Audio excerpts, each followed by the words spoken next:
حضرت ابراہیم علیہ السلام دوپہر کے وقت آرام فرما رہے تھے. بی بی سارا اٹھی, کہتی ہیں جب میں نے دیکھا نا کہ بوریاں پہنچ گئی ہیں تو گئی, غلام کو ساتھ لیا اور اس کو جب کھولا نا تو کہتی اتنی حسین گندم میں نے پہلے کبھی دیکھی نہیں تھی, اتنا پیارا دانا میں نے کبھی ملاحظہ ہی نہیں کیا تھا. فرماتی ہیں جب اس کو پیس کر چکی میں روٹیاں پکائیں تو خوشبو دور دور تک پھیل گئی, اعلیٰ غذا بنی, بڑے بڑے کھانے بیویوں نے مل کے پکائے, چن دیے گئے. حضرت ابراہیم اٹھے تو لوگ کھانا کھا رہے, سجدہ شکر ادا کیا, اور جب سجدے میں گئے تو وحی آنے لگی, پھر رونے لگے. جب پلٹ کر باہر تشریف لائے تو جناب سارا کہنے لگی ابراہیم تمہارا مصری یار بڑا اچھا ہے, اس نے اتنی اعلیٰ گندم بھیجی ہے کہ اتنی تو میں نے پیاری گندم کبھی دیکھی نہیں. جناب ابراہیم مسکرائے, فرمانے لگی سارا یہ مصری یار نے نہیں بھیجی, یہ میرے عرشی یار نے بھیجی ہے, یہ میرے عرشی یار نے بھیجی ہے. بھائی مہمان نوازی مزاج تھا, لٹا دینا مزاج تھا, دوسروں کی اشک شوئی مزاج تھا. حضرت ابراہیم علیہ السلام کا طریقہ ہے قربانی, حضور نے ان کا طریقہ بیان کیا. اگر سال کے بعد قربانی دینا ان کا طریقہ ہے تو سارا سال غریبوں کو روٹی دینا بھی حضرت ابراہیم کا طریقہ ہے. سارا سال غریب کی نوکری کرنا یہ بھی حضرت ابراہیم کا طریقہ ہے. بھوکے کو کھانا کھلانا یہ بھی. میرے مصطفیٰ کریم سید عالم صلی اللہ علیہ وسلم سے صحابہ نے پوچھا حضور بہترین مسلمان کون ہے, بہترین مسلمان؟ تو حضور نے فرمایا جو سلام لینے میں پہل کرے اور غریب کو روٹی کھلانے میں سب سے اچھا ہو, وہ بہترین مسلمان ہے, زبردست مسلمان. ہمارے ہاں دعوتیں ہوتی ہیں تو امیروں کی, افطاریاں ہیں تو امیروں کی, اور میرے مصطفیٰ کریم علیہ السلام نے فرمایا بدترین دعوت ہے جس میں امیر بلائے جائے غریب نہ بلائے جائے, وہ بدترین دعوت. حضرت ابراہیم کا طریقہ رہا ساری زندگی مہمان نوازی. اور دوسرا ان کا مزاج تھا, اللہ سے پیار ہو گیا تھا نا. جب رب کریم سے محبت ہوتی ہے نا, اور محبت کا احساس ہوتا ہے دل میں, پھر سجدے لمبے ہوتے ہیں. عام آدمی تو نماز بھی نہیں پڑھ سکتا, اسے خدا سے محبت ہوتی ہے وہ تہجد بھی نہیں چھوڑ سکتا. وہ یہ محبت کی بات ہے نا, جس کو پیار ہوتا ہے اس کی تہجد بھی ہے, اس کی اشراق بھی ہے, چاشت بھی ہے, اس کے عمرے بھی ہیں, اس کے حج بھی ہیں, اس کے بار بار کعبۃ اللہ کے دیدار بھی ہیں. یہ محبت الہی ہے, جوش مارتی ہے. ان لوگ سجدہ کرتے ہیں تو اٹھتے ہی نہیں, اللہ کے بندوں سے پیار کرتے ہیں اللہ کی. حضرت ابراہیم کو رب کریم سے اتنی محبت تھی, اتنا پیار تھا کہ وہ آپ کی زندگی کے ہر پہلو سے چھلکتا تھا. ایک وقت ایسا آیا کہ اللہ تعالیٰ نے حضرت ابراہیم کو بہت زیادہ مال عطا فرمایا. اتنے اونٹ گنے نہیں جاتے, گائیں اتنی زیادہ کہ شمار نہیں ہوتی, بکرے بکریاں اتنی زیادہ کہ شمار, بہت زیادہ مال اللہ نے عطا فرمایا. اور ابھی کچھ عرصہ پہلے آپ پیچھے جائیں نا تو جو لفظ مال تھا وہ روپے پہ تو بولا ہی نہیں جاتا تھا, وہ جانوروں پہ بولا جاتا تھا. بہت زیادہ مال اللہ نے دیا, بکریاں, گائیں, اونٹ, بیل, بڑا کچھ. تو رب کریم نے فرشتوں سے فرمایا کہ واتخذ اللہ ابراہیم خلیلا, ابراہیم میرا دوست ہے. تو فرشتے کہنے لگے یا اللہ جسے اتنا کچھ دیا جائے اس نے دوست تو بننا ہی ہوتا ہے, تو نوازا ہی بڑا ہے, اتنا مال, اتنے کھیت کھلیان, اتنا کچھ. اللہ کریم نے فرمایا جاؤ آزمائش کر لو, امتحان لے لو. فرشتہ امتحان لینے پہنچ گیا.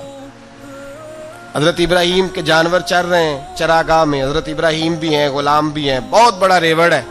آپ تشریف فرمائیں. ایک فرشتہ آیا تو کھیت میں چھپ کے بیٹھ گیا اور بلند آواز سے کہنے لگا سبحان اللہ والحمد للہ ولا الہ الا اللہ واللہ. یہ تسبیح بڑی پسند ہے, محبوب نے ان کی فضیلت بیان کی. اب وہ حضرت سیدنا ابراہیم علیہ السلام کھڑے تھے تو وہ کھیت میں بیٹھ کے تسبیح پڑھنے لگا سبحان اللہ والحمد للہ ولا الہ الا اللہ. حضرت ابراہیم کہنے لگے یہ میرے رب کا نام کون لے رہا ہے, بڑی اس کی میٹھی آواز ہے, بڑی, کون ہے؟ ڈھونڈنے لگے, گھومتے گھومتے اس کے پاس چلے گئے. فرشتہ انسانی شکل میں, تو میرے رب کا ذکر کر رہا تھا؟ اس نے کہا میں ہی کر رہا تھا. فرمانے لگے یار ایک دفعہ پھر نہیں کرتا؟ تو کہنے لگا ابراہیم پہلے تو میں اپنی مرضی سے کر رہا تھا, تو کہتا ہے تو پیسے لگیں گے, پیسے ہیں تو کر دیتا ہوں. حضرت ابراہیم کہنے لگے بول تو کیا لے گا, میرے اللہ کا ذکر سنانے کا کیا لے گا؟ کہنے لگا جتنی بکریاں آپ چرا رہے ہیں ساری دے دے تو میں اللہ کا ذکر سنا دیتا ہوں.